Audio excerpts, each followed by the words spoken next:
हम लोग last class में ग्राफ्स के बारे में बात कर रहे थे और ग्राफ्स में हम लोगों ने देख लिया था about the straight line, ellipse and circle. अगर किसी ने नहीं देखा हो तो लेक्चर नंबर 20 को रेफर कर सकते हैं। आज हम बात करेंगे स्टूडेंट्स रेक्टेंगुलर हाइपरबोला के बारे में। So our topic is rectangular hyperbola. Basically ये ग्राफ हमारे फिजिक्स के क्वेश्चंस में कभी कभी काम में आ जाता है, इसलिए हमें इसके बारे में इंफॉर्मेशन होनी चाहिए। तो बेसिकली जो रेक्टेंगुलर हाइपरबोला का ग्राफ होता है उसमें कभी कोई function y inversely proportional to the x हो जाए, या फिर हम बोल सकते हैं x is inversely proportional to the y हो जाए। अगर ऐसा होता है तो उस केस में इसका मतलब हुआ कि x इंटू वाई का जो प्रोडक्ट है that is equals to some constant. ठीक है, let's say that constant is k। तो फिर इसका ग्राफ कैसा बनेगा? तो जैसे आप यहाँ से देख सकते हैं कि x एंड y का प्रोडक्ट जो है दैट इज कांस्टेंट। तो मैं यहाँ अगर y की वैल्यू को इंक्रीज करूँगा तो x की वैल्यू डिक्रीज करेगी। ठीक है, या फिर हम ऐसे बोल सकते हैं x की वैल्यू को इंक्रीज करूँगा तो y की वैल्यू डिक्रीज करेगी। तो फिर हमें ग्राफ कुछ ऐसा मिलने वाला है कि जिसमें पहले ग्राफ हम ड्रॉ करने की कोशिश।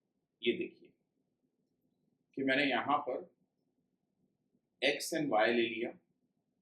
ठीक है, अब कैसा ग्राफ बनेगा? Let's suppose this is x, this one is y। तो आप देख सकते हैं कि जब x का वैल्यू टेंस टू जीरो होगा तो y का वैल्यू टेंस टू इंफिनिटी हो जाएगा। क्यों? क्योंकि अगर आप टेंस टू जीरो यानी 0.0001 से किसी को डिवाइड करोगे तो नंबर बहुत बड़ा आएगा। तो जब x का वैल्यू टेंस टू जीरो होगा तो y की वैल्यू इंफिनिटी से स्टार्ट करेगी, और जब x का वैल्यू टेंस टू इंफिनिटी हो जाएगा तो y की वैल्यू जीरो की तरफ जाएगी। ठीक है, तो जब x का वैल्यू इंफिनिटी को अप्रोच करेगा तो y की वैल्यू जीरो जाएगी। तो हमारा जो ग्राफ जाना चाहिए वो कुछ ऐसा ग्राफ जाएगा कि जब x की वैल्यू बहुत छोटी है तो y की वैल्यू टेंस टू इंफिनिटी है, और जब x की वैल्यू टेंस टू इंफिनिटी है तो y की वैल्यू टेंस टू जीरो हो रही है। ठीक है, अगर नेगेटिव में बात करें तो जब x का वैल्यू नेगेटिव होगा तो y का वैल्यू भी नेगेटिव ही आने वाला है। ठीक है, तो यहाँ जो ग्राफ बनेगा वो ऐसा बनेगा इस टाइप से कि जब x की वैल्यू टेंस टू इंफिनिटी है, ठीक है, तो y की वैल्यू टेंस टू जीरो है। So x is tends to infinity, then y is what? Tends to zero. जब यहाँ x की वैल्यू टेंस टू जीरो हो रही है तो y की वैल्यू टेंस टू इंफिनिटी हो रही है, यहाँ नेगेटिव में है। ठीक है, तो इस टाइप का ग्राफ निकल के आएगा, और ये जो ग्राफ का शेप है इसको हम रेक्टेंगुलर हाइपरबोला बोलते हैं। ठीक है, तो कभी भी ऐसा हो जाए कि हमारे पास में कोई भी इक्वेशन आती है जिसमें कि ये प्रोपोर्शनलिटी बन जाए तो फिर हमारे पास में रेक्टेंगुलर हाइपरबोला का ग्राफ बनता है। ठीक है, सो this is called the rectangular hyperbola. I hope आपको ये क्लियर हो गया होगा। प्लस और माइनस के दोनों ही केस में हमारे फिजिक्स में इतना ही यूजफुल होता है ये, इसलिए इसको और ज़्यादा खींचने की आपको कोई ज़रूरत नहीं है। सिंपल सी बात ध्यान रखिए, x और y दोनों का प्रोडक्ट अगर कांस्टेंट है तो हमेशा रेक्टेंगुलर हाइपरबोला का ग्राफ हमारे पास में निकल के आता है। आई होप क्लियर हो गया होगा। अब हम बात करेंगे कुछ ट्रिग्नोमेट्रिक फंक्शंस के ग्राफ की। ठीक है, वैसे तो सारे ही ट्रिग्नोमेट्रिक फंक्शन के ग्राफ बनते हैं। ठीक है, लेकिन हमारे लिए जो यूजफुल है वो है साइनसोइडल कर्व, यानी कि साइन का और कॉस का ग्राफ बनाना हम लोग यहाँ पे सीखेंगे।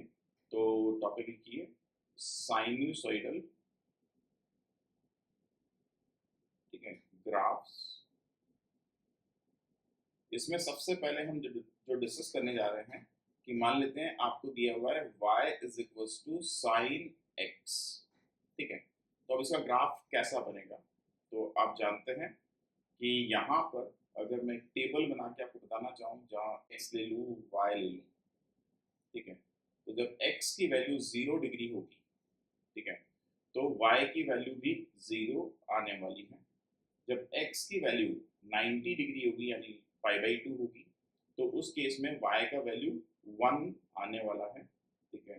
तो और उसके बाद आगे बढ़ूँ तो जब इसका वैल्यू 180 डिग्री यानी पाई होगा तो 0 आ जाएगा। जब 3π/2 होगा तो इसका वैल्यू आपके पास में -1 आ जाएगा, और 2π होगा तो फिर से वैल्यू 0 होगी। They are what, they are the angles कि sine 0 degree is equals to 0, 90 degree is 1, pi is what 0, 3π/2 is -1 and 2π। तो हमारे पास में ग्राफ कैसा बनेगा इसको हम देखते हैं।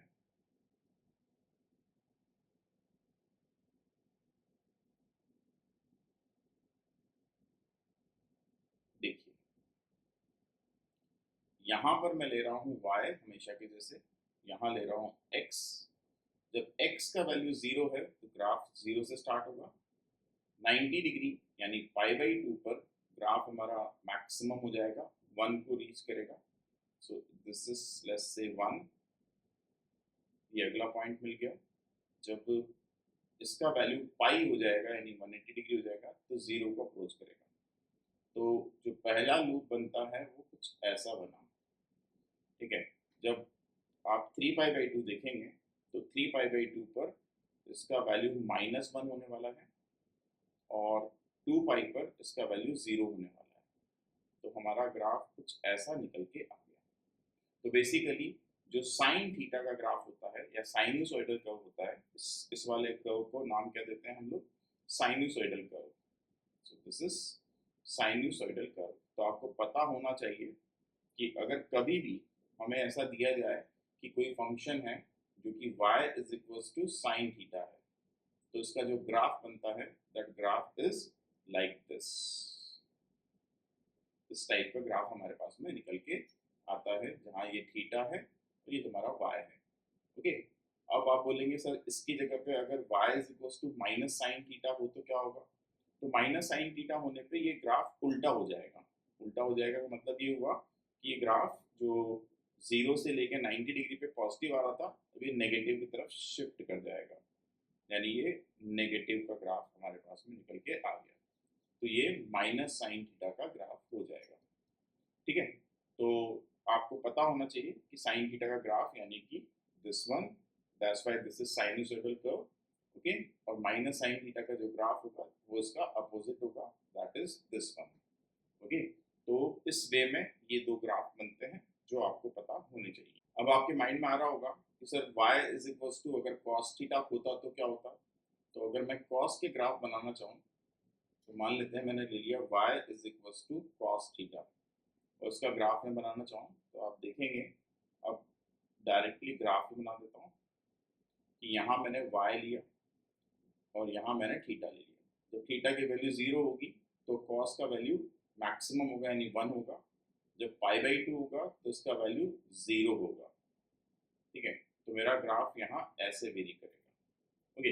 इसके बाद में मैं आगे बढ़ूँ तो ग्राफ मेरा ऐसा चलता चला जाएगा, ठीक है, कि मेरा यहाँ पर 90 डिग्री पर जो वैल्यू आएगा दैट इज 0, और 90 के बाद में मैंने ले लिया पाई, ठीक है। तो फिर मेरे पास में जो वैल्यू निकल के आई that is the again maximum value, लेकिन नेगेटिव में मैक्सिमम बनेगी। फिर मैंने ले लिया 3π/2 जिस पर वैल्यू फिर से 0 हो जाएगी, ओके, एंड सो ऑन। ये हमारा चलता चला जाएगा, 2π पर ये वाला वैल्यू हो जाएगा। तो आपको ज़्यादा इसमें रटने वाली ज़रूरत नहीं है, आपको सिंपल सी पहली वैल्यू ध्यान रखनी है कि भाई थीटा की वैल्यू जब 0 डिग्री होती है तो y की वैल्यू 1 होती है। तो हमारा जो ग्राफ आना चाहिए that graph is like this, maximum से स्टार्ट करके साइनसॉइडल ग्राफ बनेगा। अब आप बोलेंगे sir y is equals to minus cos theta होगा तो क्या होगा। तो माइनस कॉस थीटा के सेंस में एक सिंपल सा चेंज आएगा कि जब थीटा का वैल्यू 0 डिग्री होगा तो y का वैल्यू नेगेटिव में मैक्सिमम होगा, तो ग्राफ आपका ऐसा चला जाएगा, ठीक है। तो बहुत ही आसान है ये, ओके।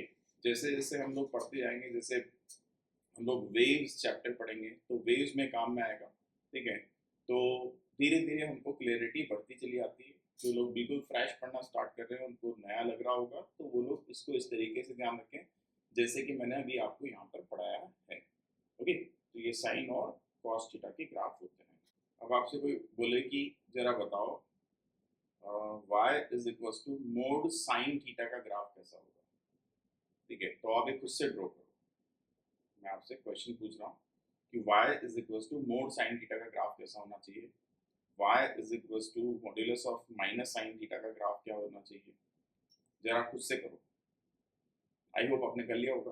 तो आप देख सकते हैं मॉड्यूलस लगा हुआ है, इसका मतलब हर नंबर आपका पॉजिटिव ही निकलेगा। तो चेंज क्या आने वाला है कि y is equal to sine theta का जो ग्राफ है, that graph is like this. तो जब आप मॉड्यूलस लगा देंगे तो ये जो नेगेटिव वेव्स है ये वाली, ये भी ऊपर की तरफ चली जाएगी, यानी कि हमारा जो ग्राफ आने वाला है that graph would be like this.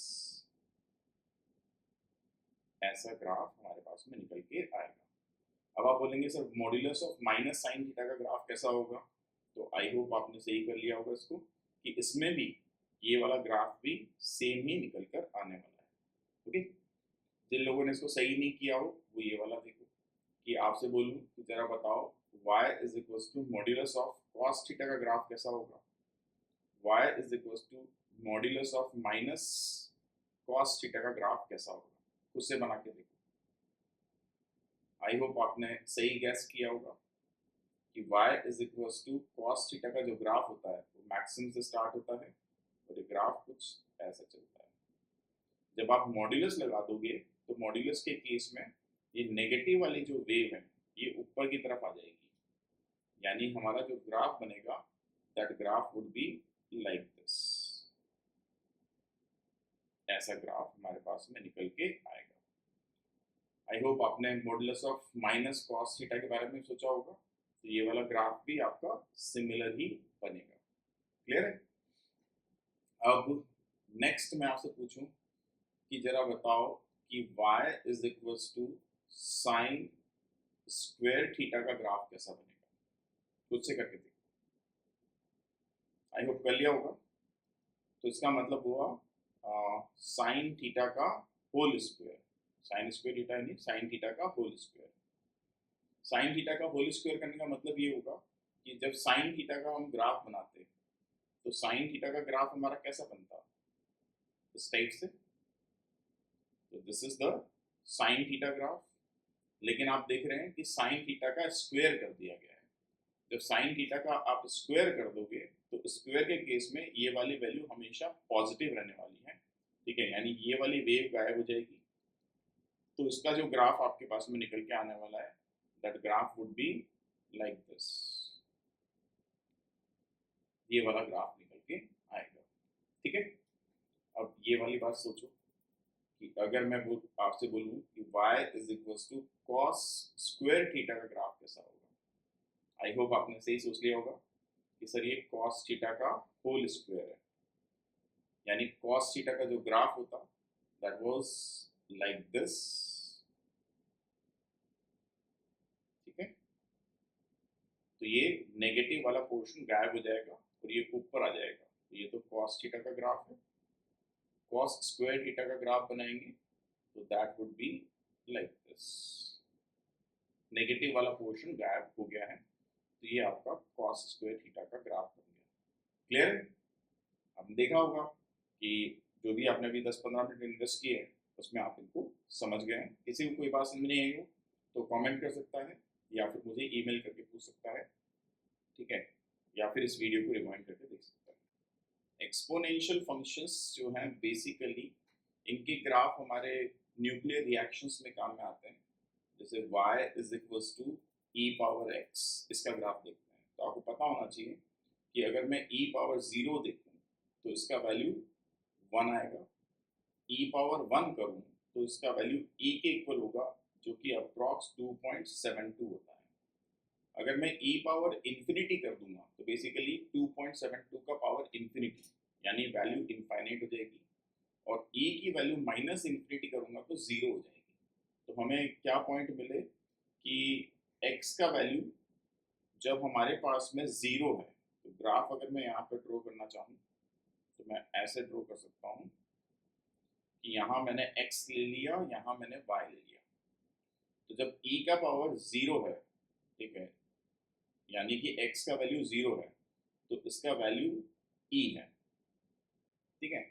और जब 1 है तो इसका वैल्यू 2.72 यानी से ज़्यादा होगा, मान लेते हैं यहाँ पे ओके। और जब पॉजिटिव इन्फिनिटी है तो उसका वैल्यू इन्फाइनिटी के पास चला जा रहा है, और माइनस इन्फिनिटी तो 0 को अप्रोच कर रहा है। तो ये जो ग्राफ आना चाहिए हमारे पास में, ग्राफ कुछ ऐसा आना चाहिए। तो इस टाइप का ग्राफ हमारे पास में आ जाएगा। This is basically curved graph. So this is what exponential curve. Straight line नहीं है, दिस इज कर्व्ड। अच्छा नहीं बनाया। बेसिकली ग्राफ ऐसा होता है, ठीक है, कि यहाँ हमने x लिया, यहाँ हमने y लिया, तो 0 में 1, 1 में 2.72, माइनस इन्फिनिटी पे 0 और प्लस इन्फिनिटी पे इनफाइनाइट, इसको अप्रोच करता होगा। ऐसे ही अगर मैं बोलूँ y is equal to e power minus x है, तो जब मैं e पावर 0 पुट करूँगा, ठीक है, तो इसका वैल्यू 1 आएगा।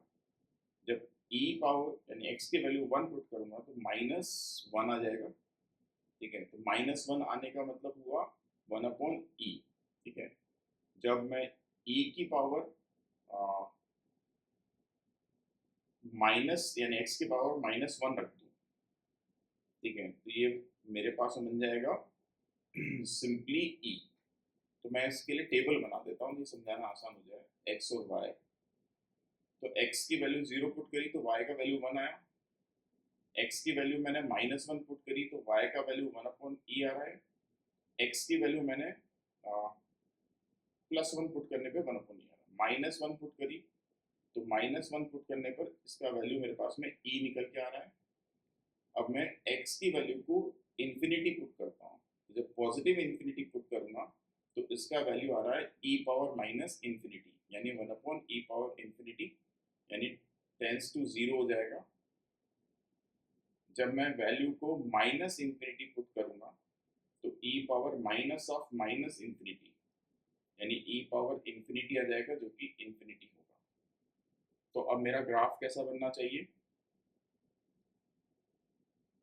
देखिए 0 पे वैल्यू 1, 1 पर वैल्यू 1/e, 1/e मेरे पास वैल्यू आ रही है, छोटी है, ठीक है, तो 1/e यानी मान लेते हैं यहाँ पे कहीं पे वैल्यू आई, तो 1 पॉइंट ये मिल गया, 1 पॉइंट ये मिल गया, ठीक है।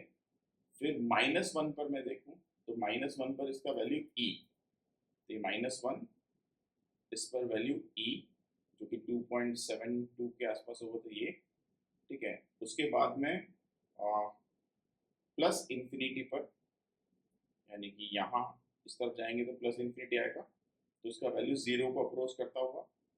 और माइनस इन्फिनिटी पे जाओगे तो इसका वैल्यू इन्फिनिटी को अप्रोच करता होगा। यानी जो मेरा ग्राफ आना चाहिए, that graph would be something like this. ये एक्सपोनेंशियल डीके का ग्राफ होगा। So this is called the exponential decay. जब मैंने आपको समझाया ये तो आपको बड़ा अजीब लग रहा होगा, मुझे पता है, ठीक है, क्योंकि एक्सपोनेंशियल पॉइंट से या एक्सपोनेंशियल जो फंक्शन होता है उससे भी आप इतने हैबिचुअल नहीं हैं, ठीक है। इनफैक्ट मुझे भी समझाने में बड़ा अजीब लग रहा है ये, क्योंकि आपको इस फंक्शन के बारे में ज़्यादा नॉलेज है ही नहीं, ठीक है। तो मेरे माइंड में जो भी नॉलेज है मैं उस नॉलेज को ज़रूरी नहीं है पूरा इम्पार्ट कर पाऊँ यहाँ पे, लेकिन जैसे जैसे आप फिजिक्स में इसका यूज़ करोगे तो आपको इससे हैबिचुअल होते चले जाओगे। So don't worry about this, ठीक है, ज़्यादा डाउट क्रिएट करने की ज़रूरत आपको नहीं है। तो कोई भी फिर भी आपको डाउट हो तो आप कमेंट बॉक्स में लिख दीजिएगा मैं और इसके ऊपर आपके डाउट क्लियर करते हुए वीडियो बना दूंगा। आई होप आपको अच्छा लगा होगा। यहाँ जाके हमारा ग्राफ वाला सेक्शन ओवर होता है, ठीक है। चलिए, बाय बाय।